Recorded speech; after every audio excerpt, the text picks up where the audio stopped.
Palabra de Dios. Evangelio según San Juan, capítulo 1, versículos 35 al 42, que lleva por título, según la versión Reina Valera 1960, Jesús llama a sus primeros discípulos. Dice la palabra de Dios en el nombre del Señor Jesús. El siguiente día, otra vez estaba Juan y dos de sus discípulos, y mirando a Jesús que andaba por allí, dijo, He aquí el Cordero de Dios. Le oyeron hablar los dos discípulos y siguieron a Jesús. Y volviéndose Jesús y viendo que le seguían, les dijo, ¿qué buscáis? Ellos le dijeron, Rabí, que traducido es maestro, ¿dónde moras? Les dijo, venid y ved. Fueron y vieron dónde moraba y se quedaron con él aquel día, porque era como la hora décima. Andrés, hermano de Simón Pedro, era uno de los dos que habían oído a Juan y habían seguido a Jesús. Este halló primero a su hermano Simón y le dijo, hemos hallado al Mesías, que traducido es el Cristo. Y le trajo a Jesús. Y mirándole Jesús dijo, tú eres Simón, hijo de Jonás. Tú serás llamado Cefas, que quiere decir Pedro. Al día siguiente en que el Señor Jesús fue bautizado por Juan el Bautista en el río Jordán, se inició el proceso de reclutar los discípulos del Señor que serían adoctrinados por unos 3 largos años, quienes lo acompañaron a todas partes, quienes fueron testigos de sus grandes milagros, quienes oyeron las mejores enseñanzas espirituales de la historia, tendrían clases teóricas, clases prácticas para ser formados como apóstoles que luego, ido el Señor Jesús como hombres desde la tierra y cumplida la promesa del derramamiento del Espíritu Santo en Pentecostés, estos hombres sentarían el fundamento de la iglesia del Señor, llevando el Evangelio por todo Israel y las naciones incluso lejanas. Pero el Señor Jesús no ha terminado su trabajo, hermanos. Él sigue llamando discípulos, aún en nuestros días. Y nosotros, sí, tú, yo, sus discípulos, cumplimos esa noble misión de llevar este evangelio a otros para que vengan más personas al conocimiento de Dios y a la vida eterna en Cristo Jesús. Dice Juan capítulo 1, versículo 35, el siguiente día otra vez estaba Juan y dos de sus discípulos. Al día siguiente dice la palabra, esto es, al tercer día que ha sido mencionado por el evangelista Juan. Recordemos que en el día anterior Jesús fue bautizado por Juan el Bautista, según los relatos de Juan, y se había referido a él, al Señor Jesús, como el Cordero de Dios que había cumplido en llegar a ellos. Se había cumplido la antigua promesa de que Dios vendría y salvaría. El Bautista aseguró que aquel Cordero de Dios quitaría el pecado del mundo. Fíjense ustedes, no dijo que liberaría a Israel de la esclavitud del Imperio Romano, como pensaban los religiosos comunes y la gente común, sino que Juan el Bautista mencionó con precisión la labor del Mesías. Quitaría el pecado del mundo. Pero a pesar de que habló claramente, pareciera como que nadie entendió la misión del Señor Jesús hasta el día en que Él resucitó. Entonces dice Juan, el evangelista, que el día anterior Jesús había sido bautizado y Juan había visto al Espíritu Santo descendiendo en forma de paloma y posándose sobre Jesús, lo que le había confirmado a Juan el Bautista, que aquel era el Mesías, a cual él había anunciado hace años y por el cual vivía apartado en el desierto como nazareo, con su objetivo, preparar el camino al Señor y guiar a los judíos al arrepentimiento y al bautismo en agua. Y en este preciso tercer día, el que estamos hoy día analizando, mencionado por el apóstol Juan, estaba Juan el Bautista con dos de sus discípulos. Y dice la palabra de Dios en Juan capítulo 1, versículo 36. Y mirando a Jesús que andaba por allí, dijo, he aquí el Cordero de Dios. En el capítulo anterior ampliamos mucho esto del Cordero de Dios. Así que si usted quiere ampliar esta información, debe ir al capítulo anterior. Dice que sabiendo Jesús que había comenzado su ministerio público, se quedó en aquella región donde Juan estaba bautizando, esperando lo que sabía, como Dios, que sucedería. Juan había asegurado a todo su público, presente el día anterior, que Jesús era el Cordero de Dios. Pero ahora, fíjense ustedes, y la más fino, se lo dice personalmente a dos de sus regalones, a dos de sus discípulos, a dos que habían venido de tierras lejanas, de la región de Galilea, para servirle. Porque el ministerio de Juan el Bautista era famoso, había llegado a oídos incluso de esos lados del mar de Galilea, donde estos eran pescadores. Juan el Bautista, fíjense ustedes, no se adueñó de sus discípulos. Él sabía que él mismo era solo una voz que Dios había usado para guiar a las personas al Mesías. A él no le importaba perder seguidores de su ministerio. Sabía que él debía de crecer y que el Mesías era el que debía crecer. Sabía que su misión desde aquellos días ya no era tener más seguidores, sino que el Cristo, el Mesías que él había anunciado, el Cordero de Dios, pudiera caminar por el camino que él había preparado durante años. Sabía que ahora no debía captar más adeptos, sino todo lo contrario, traspasar sus adeptos a ser discípulos del Señor. Su misión era guiar a las personas a ser discípulos de Cristo, que fueran directamente a Jesús, que estaba en plena acción y comenzaba por aquellos días su ministerio en aquellas tierras de Judea. Y Juan el Bautista le dice a dos de sus comprometidos discípulos el argumento más fuerte, y es que Jesús era el Cordero de Dios, el único que podía quitar el pecado. Por tanto, les dice a estos dos que eran suyos, sus seguidores, que estaban prestados por Dios, por supuesto, les dice, ahora deben seguirlo a Él, no a mí, a Él. Nuestros ojos deben estar puestos en Jesús. Nosotros debemos guiar a las personas a Jesús, no específicamente al lugar donde nos congregamos. Puede ser que sea para, tal vez, si hay una buena doctrina, enseñarles bien, pero finalmente lo importante es que se queden con Cristo. No necesariamente en la banca que nosotros queremos ofrecerle, sino que tome el camino de convertirse en seguidor de Jesús. Juan capítulo 1, versículo 37 dice, le oyeron hablar los dos discípulos y siguieron a Jesús. Al igual que el día anterior, Juan el Bautista dirige ahora la atención de sus seguidores hacia una figura distinta de sí mismo, como hemos dicho. Claramente, al comunicar a estos discípulos información sobre Jesús, los estaba animando a transferir su lealtad a un nuevo maestro, considerado superior. Juan sabía quién era Jesús, había sido revelado por Dios a su vida. Sabía que era antes que él y primero que él. El famoso Juan el Bautista entendía cuál era su posición dentro de los planes de Dios. Por tanto, no había motivos para ser egoísta con lo que sabía o estar celoso de perder seguidores. Qué importante, hermano, entender esto. ¿Hasta dónde llega el accionar nuestro? ¿Y quién es el que verdaderamente importa en todo esto? Que es dejar en alto el nombre de Jesús, para que todos vayan a Él, pues es el único que puede salvar al pecador. No importa qué tan buenos oradores seamos o cuántos seguidores tengamos, lo valioso es que nuestra labor es guiarlos a Jesús y no a cualquier Dios imaginario. Anda, busca a Dios, no, busca a tal iglesia, no, sino a Jesús, al que está revelado en la palabra de Dios.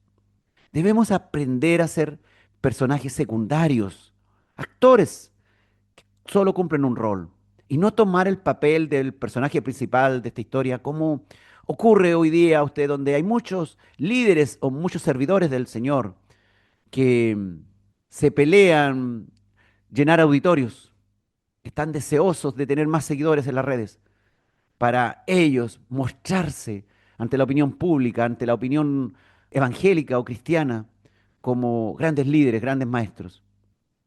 Si estos discípulos de Juan el Bautista se hubiesen autoencasillado como bautistas, se hubiesen perdido el ser discípulos del Rey de Reyes y toda su religiosidad hubiese sido en vano.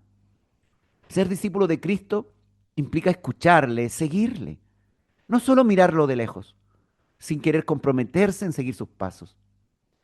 Mediante esta sabia indicación de Juan el Bautista, aquel día Juan perdió dos discípulos, pero ganó dos almas para Cristo. Eso es lo importante. Nosotros deberíamos tener ese mismo ánimo, ese deseo principal de que nuestros amigos o seguidores en las redes sociales sigan al Señor Jesús. No importa que dejen de ser seguidores nuestros. No importa que tal vez no se reúnan ya con nosotros. Lo importante es que sigan al Señor Jesús. Juan el capítulo 1, versículo 38 dice la Escritura. Y volviéndose Jesús y viendo que le seguían, les dijo, ¿qué buscáis? Ellos le dijeron, Rabí, que traducido es maestro. ¿Dónde moras? Los dos discípulos de Juan el Bautista obedecieron la indicación de su maestro y siguieron a Jesús a cierta distancia. Jesús al notarlo se volvió a ellos e inició un diálogo que cambiaría para siempre las vidas de aquellos hombres que estaban hambrientos de Dios. Habían venido de Galilea, eran pescadores, y allí andaban por Judea buscando de Dios. Es importante, hermano, hacer notar que este texto muestra en la práctica que Dios es el que toma la iniciativa. Volviéndose Jesús y viendo que le seguían, les dijo, ¿qué buscáis? Dios siempre da el primer paso hacia las personas. No podríamos buscar a Dios si Él no nos hubiera encontrado primero, gloria al Señor. Imagínate, nosotros sucios, pecadores, con una inmensa cantidad de cosas en contra, de imperfecciones. El Señor te miró, se volvió hacia ti, te miró y te buscó, te llamó, te hizo meditar en qué estabas haciendo cuando te estabas acercando a Él. ¿Qué era lo que querías de Él?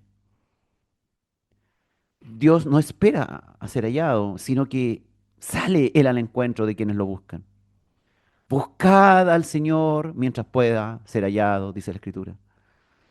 Cualquiera sea la distancia que haya entre nosotros y Cristo, Él es quien empieza la conversación. Él es quien te buscó. Por eso preguntó a estos dos hombres, ¿qué buscáis? La pregunta que les hace Jesús es la que deberíamos responder todos cuando empezamos a seguirle. ¿Qué veremos y qué deseamos? Al seguir a Cristo, ¿acaso buscamos el favor de Dios? ¿O de verdad queremos seguirle? El Salvador está siempre interesado en aquellos que le siguen. Aquí Él mostró, el Señor Jesús, su interés volviéndose a los dos discípulos y preguntándole ¿qué buscáis? Jesús sabía la respuesta a la pregunta, pues ese es Dios omnisciente que todo lo sabe. Pero al preguntarles directamente, ¿qué buscáis? Quería que expresasen su deseo en sus propias palabras, porque hay varias razones, variadas razones por las cuales se puede tratar de seguir al Señor Jesús. Algunas son muy nobles, pero otras son de interés pasajero, un simple interés utilitario, el buscar un trabajo, el mejorarse de alguna enfermedad, el conseguir algún beneficio económico, material. Hay muchas personas que confunden al Señor Jesús con el mago de la lámpara de Aladino que espera que le pidan favores. O piensan que el Señor Jesús es un cajero automático y les van a pedir dinero para mejorar su economía. ¿Y tú por qué buscáis al Señor hoy día? Jesús como Dios ya sabía la respuesta de aquellos dos hombres, pero ellos debían estar conscientes y decirlo con sus propias palabras. ¿Qué era lo que buscaban? Porque eso mismo recibirían. El Señor desea que tú ores, que tú le clames, que tú digas lo que necesitas. Él quiere reunirse contigo. Él te pregunta en cada oración, en cada día, ¿qué buscas? ¿Qué deseas de mí? Dice el Señor. De vez en cuando conviene preguntarse, ¿qué busco? ¿Cuál es mi propósito y meta en la vida? ¿Acaso soy solo un religioso, poco comprometido u oportunista, que busco ocasión para obtener algún beneficio del Señor y luego alejarme? Algunas personas buscan seguridad, desean un empleo estable, desean recursos suficientes para cubrir necesidades y eventualidades. Claro, este deseo es legítimo, somos seres humanos, necesitamos el dinero, necesitamos los bienes materiales, pero no es lo que Dios quiere darnos pensando en la eternidad. El Señor no solo desea suplir nuestras necesidades pasajeras, claro, Él va a suplir nuestras necesidades pasajeras, pero Él quiere suplir aquellas necesidades que tienen valor eterno, que es lo verdaderamente importante. Algunas personas buscan hacer carrera con su religión para obtener poder o prestigio. Si la espiritualidad se basa en la ambición personal, en hacerse famoso en el ámbito religioso, entonces se ha elegido la motivación equivocada. Porque el que tiene que hacerse famoso es el Señor Jesús. Lo que tiene que ser conocido es la palabra de Dios. Y no los libros que un autor crea, no los audio videos que se elaboran. No es el nombre del discípulo el que debe ser honrado, sino que el nombre de nuestro Dios y Salvador Jesús. El querer servir, el esforzarse en el trabajo cristiano, el invertir tiempo, dinero y energía está muy bien. El querer traspasar fronteras de naciones está excelente. El hacer grandes planes para favorecer la obra de Dios está excelente. Pero hay que reconocer cuáles son nuestros propósitos más fundamentales, que están puestos por Dios en nuestro espíritu, y cuáles son los límites en este mundo. Hay algunos religiosos que lo que buscan es vivir en paz consigo mismos, con su semejante y con Dios. Eso es lo que los motiva. Pero solo anhelan eso y esto tampoco está bien. No es correcto poner objetivos demasiado pequeños, tan chiquititos que resultan invisibles, con una luz tan débil en el mundo que no alumbra las tinieblas del pecado ni lo inmoral. Dios te llama a ser luz, a alumbrar, a que busques de Dios algo más grande, algo que sea más efectivo, que sea más útil en el reino de Dios. Si alguien anhela conocer a Dios, el discípulo de Cristo debe guiarlo a Jesús. Por ejemplo, algo básico, mínimo, el que ha sido revelado en el Nuevo Testamento y para lo cual necesitamos leer la palabra, conocerla. No debemos guiarlo al Dios del Antiguo Testamento, porque eso hacen los judíos actuales que no creen en Jesús, o sectas enfocadas en Jehová, como los testigos de Jehová, pero ellos no están enfocados en la revelación del Hijo de Dios, en el Señor Jesús, que es el único Dios y redentor que la Biblia entera nos revela progresivamente a través de sus páginas. Fíjese usted que la respuesta de los dos discípulos de Juan el Bautista, Rabí, ¿dónde te hospedas? Evidencia el interés genuino por entablar una relación más cercana con el Señor. Su intención, la de aquellos dos discípulos, iba más allá de un simple encuentro. Estaban obedeciendo a la instrucción de su maestro Juan el Bautista. ¡Qué bueno! Así debiera ser precisamente. Que cuando la palabra de Dios nos hace una pregunta, ¿qué buscas? El que quiere verdaderamente ser discípulo debe ir interesándose por ahondar cada vez más cuál es la posición y el lugar que ocupa Jesús en todo esto. Conocerle a Él. Que Él sea revelado en nuestra vida, en todas nuestras actividades diarias finalmente. Y el término rabí que usaron estos hombres corresponde al hebreo maestro, que literalmente significa mi grande. El apóstol Juan suele traducir vocablo judaico y arameo para facilitar la comprensión de sus lectores no judíos.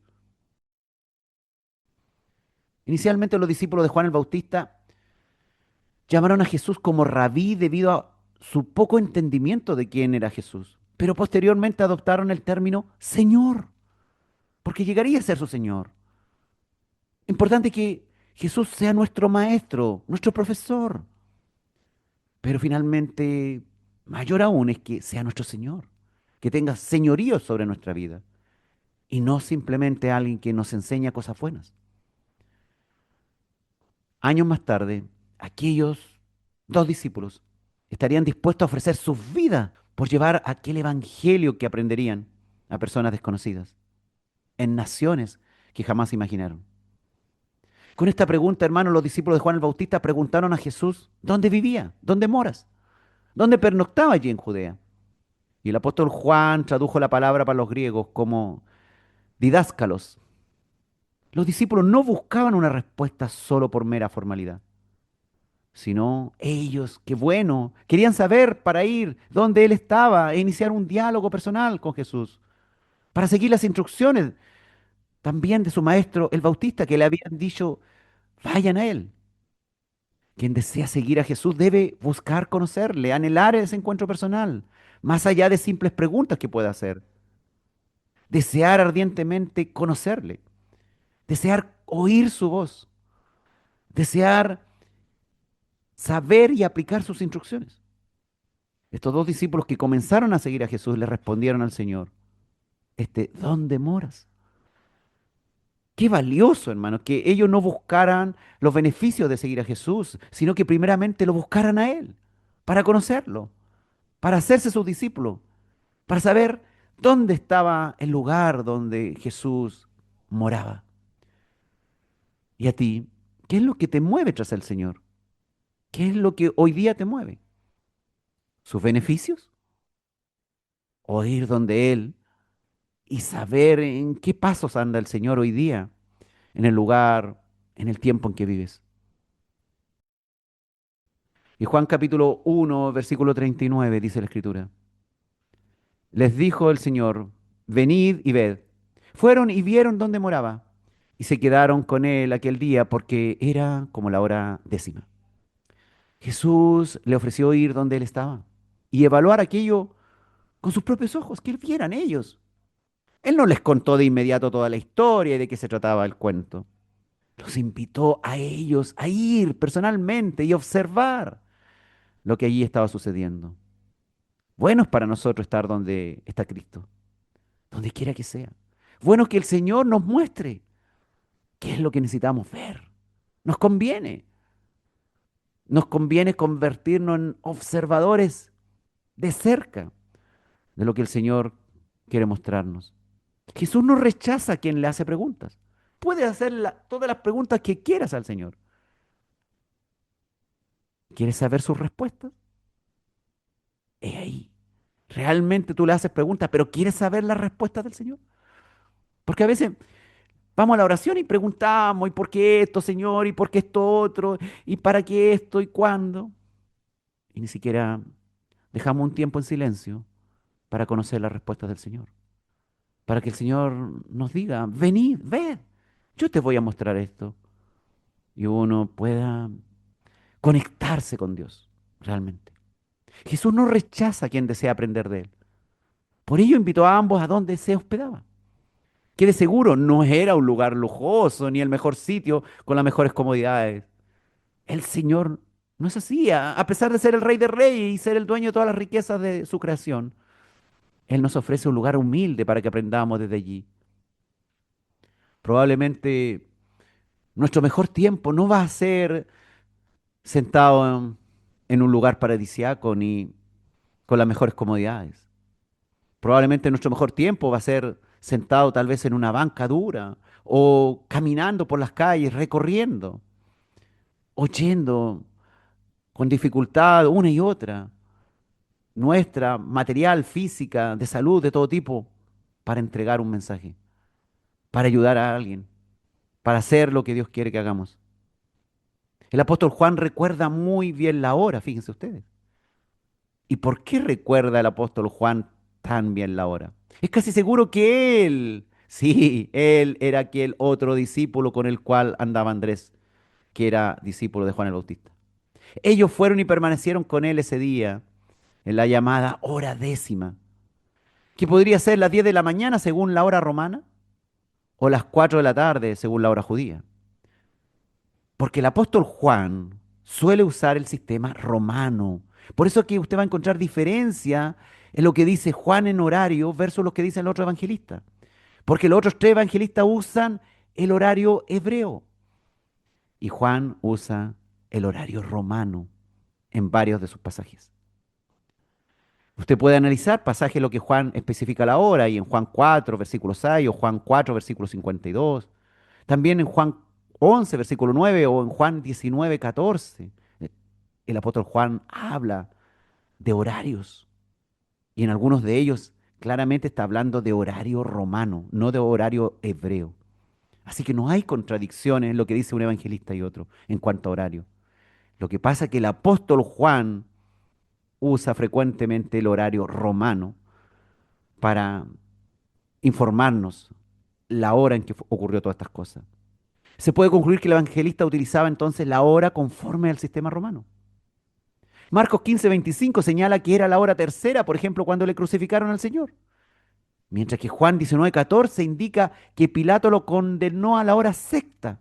Bueno, ¿a qué hora? ¿La que dice Marco, hora tercera, cuando le crucificaron al Señor? ¿O lo que dice Juan, hora sexta, cuando Pilato lo condenó? Era como la hora sexta, dice Juan. Entonces Pilato dijo a los judíos, he aquí vuestro rey. Esto sugiere que Pilato entregó a Jesús para ser crucificado a la hora sexta, según el tiempo romano, es decir, a las 6 de la mañana. Y que la crucifixión ocurrió a la hora tercera, según los otros evangelistas, según el horario judío. Esto es a las 9 de la mañana. Lo que corresponde, por lo tanto, una diferencia entre que Pilato condenó y realmente fue crucificado. Definitivamente, hermanos, debemos saber estas cosas, porque si no, alguien nos puede decir, oye, pero aquí hay contradicciones en la Biblia. No, no hay contradicciones. Es que uno escribe de una forma, está escrito hacia un tipo de público y el otro escribe hacia otro tipo de público. Definitivamente aquí ya fue la mejor decisión de sus vidas que cambiaría para siempre su futuro eterno. ¿Cuánta gente habrá rechazado aquella cita del Señor y prefirieron no llegar? Grande será el lloro y crujir de dientes en el día final, cuando aquellos que no llegaron al encuentro con el Señor, o que ni siquiera se esforzaron o se atrevieron a acercarse al Señor, y lo cambiaron por cualquier otra cosa o placer. ¿Cuántas veces a lo mejor nos han invitado a alguna actividad en donde vamos a aprender mucho, vamos a estar con el Señor, vamos a hacer la obra? Y no llegamos por cosas mínimas. Jesús respondió a estos dos discípulos, venid y ved.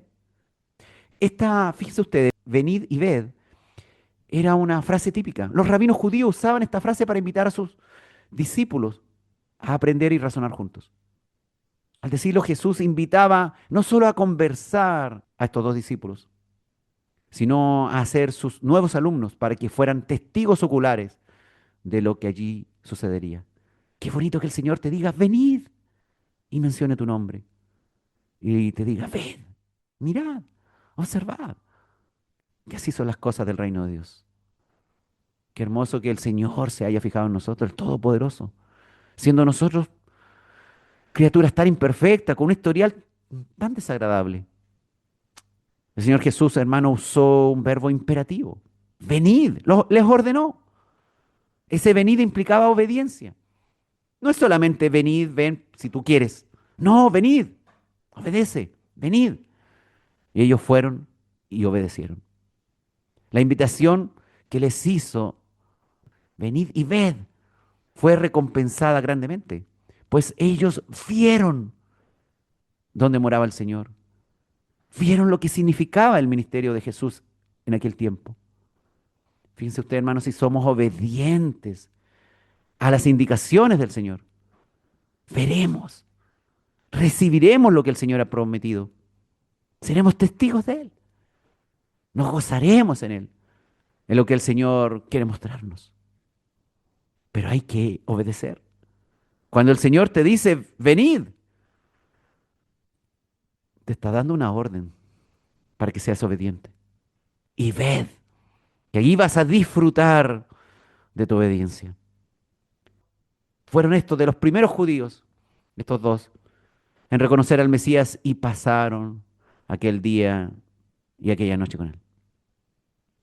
Y dice Juan capítulo 1, versículo 40, Andrés, hermano de Simón Pedro, era uno de los dos que habían oído a Juan y habían seguido a Jesús. ¿Y quiénes eran estos dos discípulos de Juan el Bautista que habían sido redirigidos a Jesús?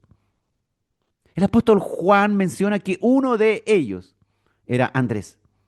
Pero es importante destacar que Juan suele no nombrarse a sí mismo. Se llama a sí mismo el discípulo amado, o el otro discípulo, o el discípulo que le abrió la puerta a Pedro en la casa del sumo sacerdote. Y todos los comentaristas entienden que Juan, él en su humildad no quiere mencionarse a sí mismo.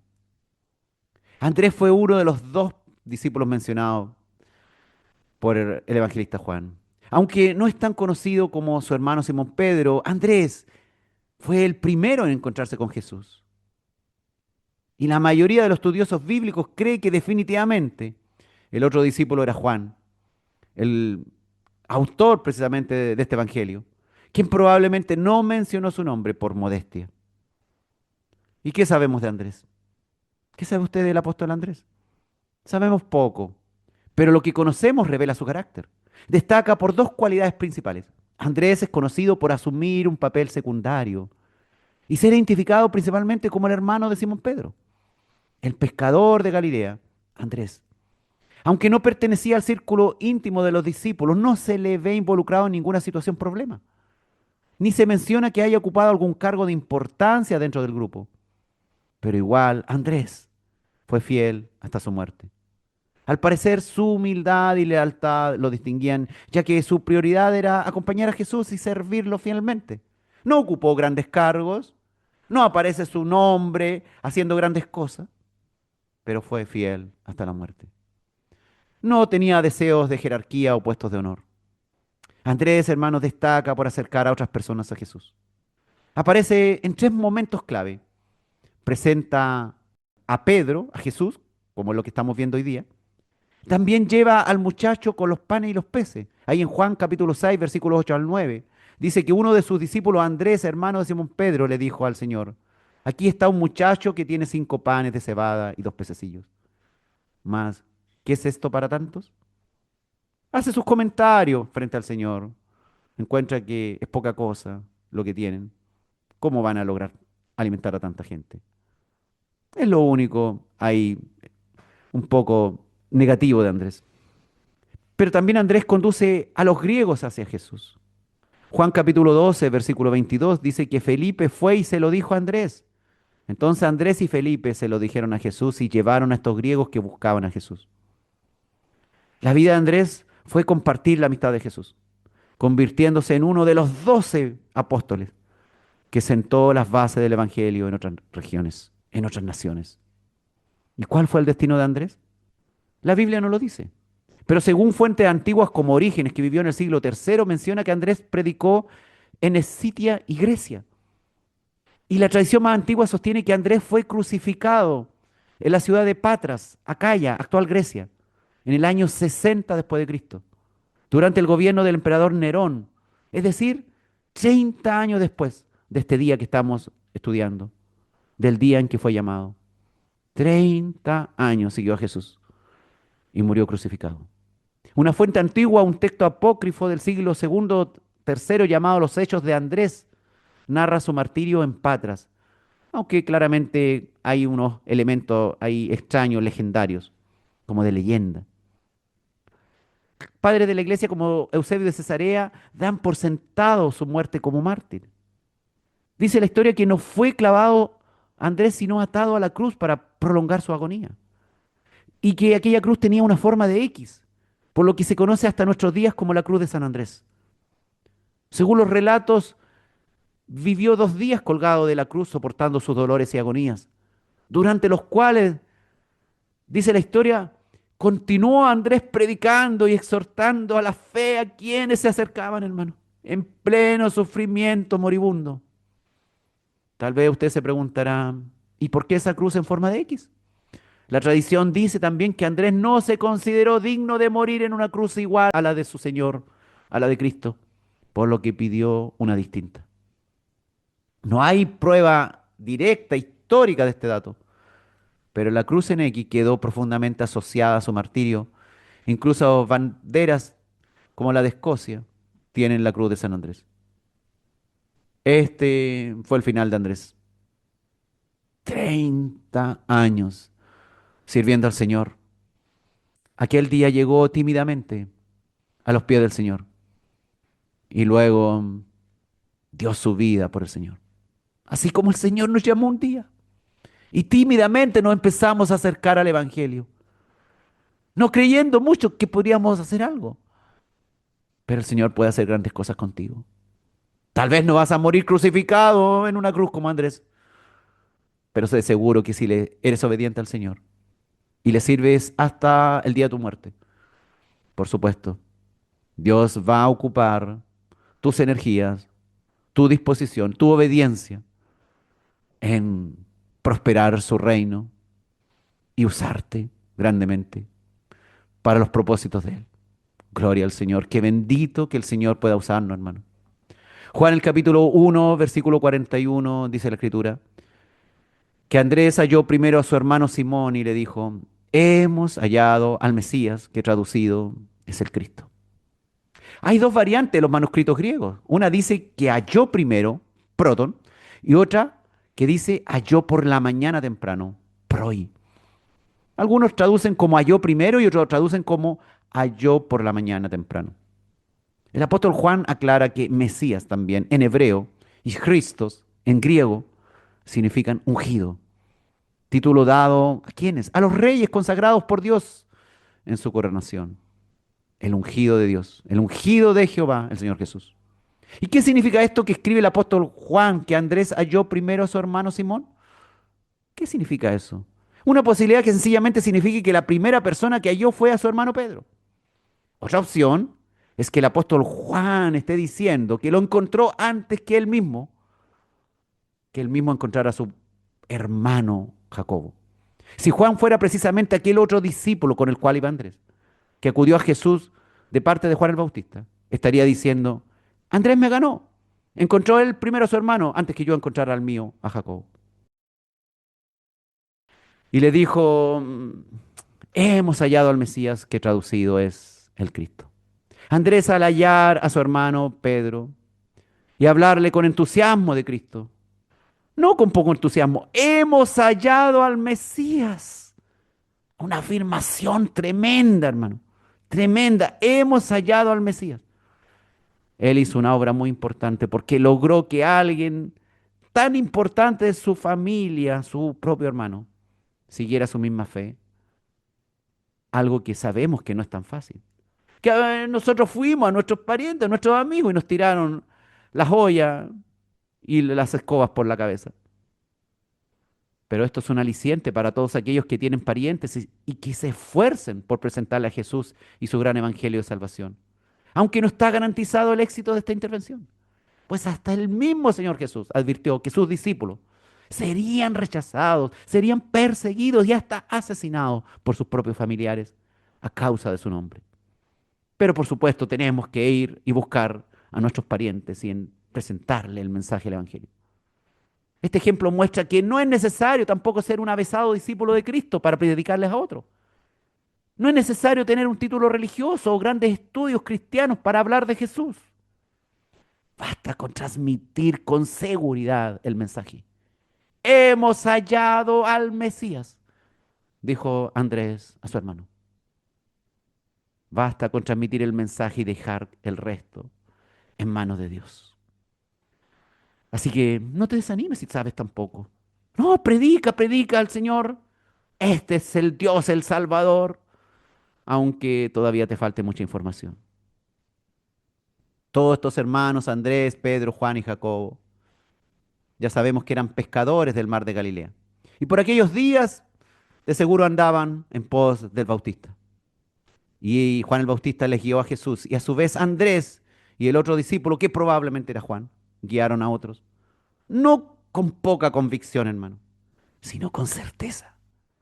Porque tú cuando hablas convencido de algo, la gente escuchará. Pero si dudas, si hablas con poca convicción, ¿quién te va a creer? Hemos hallado al Mesías. Debe encontrarse en nuestras palabras, la confianza, la seguridad. El testimonio de Andrés fue con seguridad. Tras mucho tiempo de espera y promesas, el Mesías había sido identificado por Juan el Bautista. Y Juan el Bautista convenció a Andrés y a ese discípulo que ese era el Mesías. Estaba convencido Juan el Bautista en ese momento. Y convenció también a dos de sus discípulos. Que convencidos también fueron a sus parientes. Andrés fue testigo y no se quedó callado, sino que fue con la gran noticia a su hermano Pedro. Qué importante hablar con convicción a otras personas. Porque si somos tímidos, con poca seguridad, vaya, ¿quién nos va a creer? Y ese difícilmente va a transmitir un buen mensaje a otro. Convencidos. Jesús es el Señor. Jesús es Dios. Jesús solamente salva. No hay otro camino, solamente Él. Él es el que da vida eterna. ¿Quieres un mundo feliz más allá? Síguele a Él. Él te perdonará, te limpiará completo. Ningún pecado será puesto algún día en juicio en tu contra. Juan el capítulo 1, versículo 42. Finalmente dice la escritura el día de hoy. Y le trajo a Jesús, y mirándole Jesús dijo, tú eres Simón, hijo de Jonás, tú serás llamado Cefas, que quiere decir Pedro. El Señor nos conoce. Primera vez que veía a Pedro y sabía quién era su papá y cuál sería su futuro. Así es. El Señor conoce todo tus antecedentes, tu genealogía y hasta dónde llegarás. Simón era el nombre hebreo. Jesús le cambió el nombre al arameo Kefa o Cefas, que significa una roca. Pedro era la traducción del nombre en griego, que precisamente significa piedra. Fíjese usted que en el siglo primero era común tener dos nombres. Uno en la lengua materna para el entorno familiar y otro en griego para asuntos oficiales, pues esta era la lengua internacional, el griego. A veces ambos nombres eran traducciones directas, como Petros en griego y Kefas o Cefas en arameo para roca. O se elegía un nombre griego similar al nativo. Eso, por eso que tenemos acá a Simón, a Cefas y a Pedro, y a una misma persona. En el Antiguo Testamento también cambiar de nombre a menudo señalaba una nueva relación con Dios. Típico del Jehová del Antiguo Testamento con este Jesús que hace lo mismo. Ahora serás llamado Cefas, que quiere decir Pedro. Cuando Dios nos cambia el nombre, es que nos cambia la identidad. Que ya dejamos de ser el mismo de antes, la misma persona que hacía tantas cosas malas. Pero hay un proceso, por supuesto. Todos vivimos ese proceso. En el Antiguo Testamento cambiar el nombre a menudo señalaba una nueva relación con Dios. Por ejemplo, Abraham pasó a llamarse Abraham, reflejando un nuevo comienzo y una nueva identidad renovada. Sarai, la esposa de Abraham, se convirtió en Sara. Dios le cambió el nombre. Jacob se convirtió en Israel. Jehová le cambió el nombre. Y Jesús hizo lo mismo. ¿Por qué? Jehová es Jesús. Y dice, y le trajo a Jesús. Qué bueno, hermanos, que Andrés llevó a su hermano Simón al encuentro con Jesús. Y no a instituciones religiosas, o no se lo llevó a los fariseos. ¿Se imagina que Andrés lo hubiese llevado a su hermano Simón a los fariseos, a la sinagoga? Hasta ahí hubiese llegado toda la labor de convicción de Andrés. Gracias a este simple comienzo. Gracias a que Andrés supo dar el paso necesario y no ir al religioso, sino ir al verdadero, al Señor Jesús. Todo resultó bien. Gracias a este simple comienzo, Simón se convirtió en un destacado apóstol y pescador de hombres, que también murió crucificado, y no como su Señor, no según la Biblia, pero según la tradición, también igual que su hermano Andrés. No se sintió digno de morir de la misma forma que su Señor, y dicen que fue crucificado al revés. Aunque Simón ganó más reconocimiento, Andrés también merece mérito por haberlo guiado. Cada uno cumpliendo su rol. Yo cumpliendo el mío, tú cumpliendo el tuyo. Son roles distintos, pero qué importante que seamos obedientes y hagamos la voluntad del Señor. Y dice la Escritura, y mirándole Jesús. Cuando Andrés llevó a Pedro ante Jesús, Jesús lo observó detenidamente. El término utilizado para describir esa mirada es emblepein, que se refiere a una observación profunda, más allá de la apariencia externa que le permitía ver el interior de Pedro. Emblepein, mirándole Jesús. Y él sintió esa profunda mirada en su ser. El Señor te observa, hermano. Te mira profundamente. No solo por lo que eres hoy, no solo por lo que representas hoy, no solo por tus miles de defectos hoy, sino Él ve tu potencial y tu futuro cambio. En Pain, el Señor te mira profundamente hoy. No soy perfecto, hermanos. Soy más imperfecto que vosotros. Pero yo sé que el Señor me mira y no ve mis imperfecciones hoy día. sino lo que puedo llegar a ser útil en su reino. Y al igual que miró a Simón, nombre que era conocido en ese momento, Jesús le dijo, tú eres Simón, pero en adelante serás llamado Cefas, Pedro, piedra. Jesús conocía el carácter de Simón y pudo prever que cambiaría para ser firme. Por ello le dio el nombre Cefas, piedra. Y tras la ascensión, Simón demostró esa fortaleza 10 días más tarde, desde allí, desde Pentecostés, en Jerusalén. El Señor dijo a Pedro, tú eres Simón, hijo de Jonás, tú serás llamado Cefas, que quiere decir Pedro. También conoce perfectamente tu historia, sabes quién eres y sabes dónde llegarás. Sabes quién eres y sabes quién serás. Debes confiar en Dios. Hay un tiempo cuando Dios habla y todo lo que la persona tiene que hacer es escuchar lo que Él diga, porque Él ve hasta la eternidad. No se queda pegado en lo pobre y débiles que hoy somos, sino en lo que Él con su Espíritu Santo puede hacer en nosotros.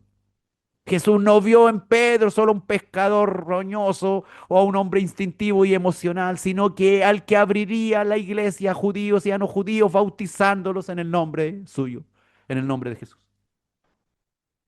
Nosotros solo alcanzamos al tú eres actual. El Señor ve también al tú serás. Oh, Él te ve cómo llegarás, quién llegarás a ser. Debes confiar, debes entregarte a Él en obediencia. Seas alentado por lo que hoy eres, no es lo mismo en comparación a lo que serás por la gracia y obra de Dios. El Simón, que era hijo de Jonás, sería llamado Cefas, que quiere decir piedra. Él nos ve no solo como somos, sino como podemos llegar a ser, invitándonos a confiarle nuestra vida para desarrollar nuestro potencial. Del mismo modo que el gran escultor Miguel Ángel, no sé si usted ha escuchado eso, según él liberaba al ángel metido en la roca o el mármol. Él veía la roca, pero todos veían una roca, pero Miguel Ángel, el escultor, veía un ángel dentro de la roca. Y él decía que tenía que sacarle las partes de más que tenía, porque adentro estaba el ángel que él iba a esculpir como escultor. Jesús hace lo mismo con nosotros. Jesús es quien puede revelar lo mejor de cada persona, gracias a su gran obra espiritual en cada uno de sus discípulos. Nosotros nos miramos a sí mismos en el espejo, miramos nuestra vida y somos basura en comparación a Dios. Pero el Señor de los cielos quiere darte ánimo. Lo que tú no ves, Él lo ve. Tú eres hoy tal persona y llegarás a ser un servidor de Dios pleno para cumplir sus propósitos. Porque serás obediente, aprenderás la obediencia. La labor de llevar nuevos discípulos a Cristo es responsabilidad entonces de cada uno de los que nos llamamos cristianos. No es labor del pastor buscar nuevas ovejas, sino que esa es una misión que le corresponde a cada uno de sus escogidos, que será lo que Dios quiere que sea. Pidámosle al Señor en este momento que encienda ese entusiasmo, ese deseo por presentarle a Jesús a otras personas. Y no importa quién eres hoy día, lo importante es cómo Dios te ve que serás. Que no decaiga nuestro ánimo cuando somos rechazados una vez y miles de veces. Que no decaiga nuestro ánimo cuando cometemos uno tras error. De eso se trata, hermano. Perseverar en la obediencia a Dios. Humillarnos ante Dios porque hemos pecado. Perseverar en la evangelización porque poseemos el mayor tesoro y conocemos la verdad. Que Jesús es el Cordero de Dios que quita el pecado del pecador y cambia su vida, cambia su entorno, cambia su futuro eterno. Amén. Y cambia el que serás, cambia el que eres y te transforma en uno nuevo. Gloria al Señor. Oh Padre, cuando nos miramos a nosotros mismos, a veces nos deprimimos y pensamos que tan lejos todavía estamos de ti. Pero gracias porque nos das esperanza, porque tu palabra nos hace ver que las personas que se transformaron en los pilares de la iglesia eran personas que al principio eran totalmente diferentes a cómo llegaron a ser. Oh Dios, si tan solo pudiéramos seguir tu obediencia y querer estar contigo y no buscar solo tus beneficios, sino que conocerte, seguirte, ver dónde estás, ver lo que haces, ver lo que quieres, no solamente mirar desde lejos, sino que participar de tus propósitos, de tus planes, siendo obediente a tu nombre para exaltarlo por siempre y llevar a otras personas a Cristo. Señor, ayúdanos. Ayúdanos a tener misericordia y amor hacia los que no te conocen. Y con convicción hablar de ti, aunque sabemos que somos imperfectos, que nos equivocamos, pero con convicción presentarte para que ellos puedan ver lo que nosotros sabemos que eres. Y no nos consumamos en nuestras debilidades, sino que sencillamente te revelemos a ti, porque tú eres el que importa, no nosotros. En el nombre del Señor Jesús. Amén.